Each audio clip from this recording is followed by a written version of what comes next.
Hi everybody, it's Amy from the Outdoor Learning team at the Parks Trust, and today I'm going to be teaching you guys how to make salt dough Christmas ornaments. Now we love these in particular because they're plastic free, they're eco-friendly and generally just easy for anyone of any age or ability to make. You only need really 3 ingredients, which are some plain flour, some regular table salt and just some cold water as well. Now the measurements for these can be a little bit tricky. It's kind of down to you as to whether you want to, how much you want to make.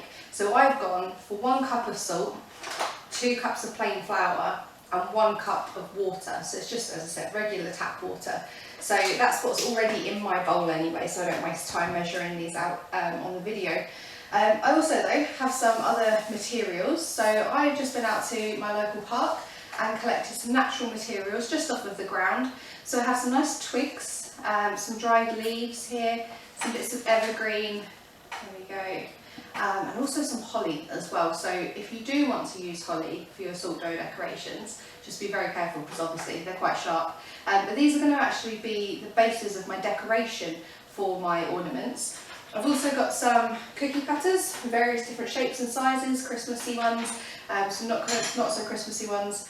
And I've got a bit fancy. I've got some hole punch letters and even a little kind of shape maker here from a cake decorating kit. But the most important thing actually, if you do want your ornaments to be hanging up, is you need a way to make a hole in the top of them. So I've just got a piping tip from a cake decorating kit here, but generally anything that you can just use to poke a hole through your decorations so that you can thread your ribbon on would be great. Also, most importantly, I think, is the rolling pin as well. So let's get started. I'm just going to move this to the side. Now you can obviously use a spoon to mix your mixture, but I actually just prefer to use my hands because it's a little bit stiff, this mixture. Obviously it is a dough. It is quite crumbly to start with, so I would recommend taking off any rings or anything like that before you get going. And also because of the amount of salt, it can make your hands quite dry, so just be prepared for that. Also, I've just used regular plain flour, but if the person who is making these decorations or the person you're giving them to has any kind of gluten intolerance, you can use gluten-free flour just instead, exact same place. Now I've got way too much water in here. I'm going to just add a bit at a time, so just half of there, and give it a good mix in with my hands. This is the nice messy bit. And we just want to keep going until it makes a dough that holds itself together. This is the great part for kids, adults, if you don't want to get your hands dirty, bung it off to your grandkids or something and they'll be more than happy to get their hands in there. There we go, so it's still a bit loose, so I'm just going to add a bit more water. Just keep mixing. I've just realised my biggest faux pas, I haven't got a tea towel next to me at all. So make sure you've got somewhere to wash your hands while you're doing this. So I'm not making too much of this mixture today because it is just for a video purpose. I've actually already made my salt dough decorations for the year. They actually do last, believe it or not, about 30 years as well if they're kept in a nice dry, warm place.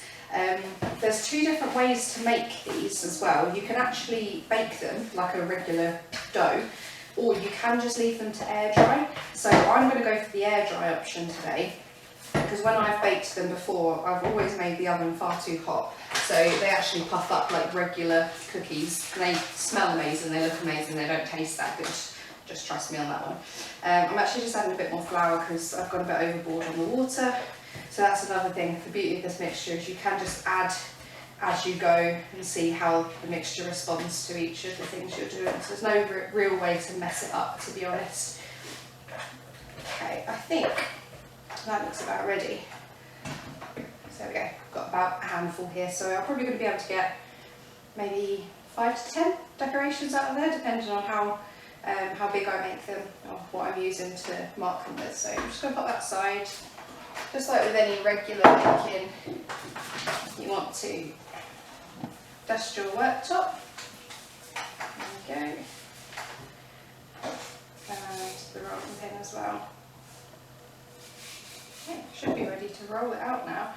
Now what I'm going to do, and what I'd recommend you guys doing as well, is if you roll out the dough so that it's just a bit thicker than what you would actually want, because when it comes to putting in the natural materials, it's best, oh, it's a bit stringy, it's quite good to be able to roll them in so the indentations work quite well. So I'm going for probably just over 1 centimetre here, and see what happens.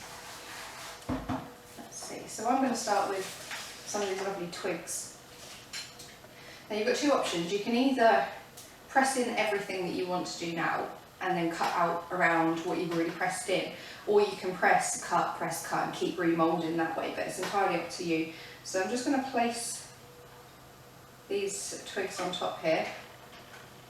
So I'm going to go for the press cut option, because I think it just helps you figure out what space you've got left quite nicely. So the next thing is, once you've got them in place, just give them a roll in. You might have to hold on to them in case they wiggle around. There you go, just back and forth a few times, and then once you peel them out, you should see that you've got some lovely indentations in there as well, which look absolutely beautiful. So I'm just going to demo one of them for you guys, so you don't have to see me do the whole process, but I will make a second part to this video in a couple of days once they're dry and show you the finished result, and give you some painting tips as well. So I'm going to start with this nice heart cutter. I think it's quite lovely, this one. Just place it nicely, wiggle it in like you're making a normal cookie. Now I'm actually going to leave that there just for a second, because I want to put my hole in the top as well, where the ribbon's going to get thread through. So again, just give it a little wiggle around and pull out the hole. And if you wanted to add anything extra, like these letters or anything like that, then that is entirely up to you guys as well. So I'm gonna, oh, I don't even know if they're gonna fit. Let's try.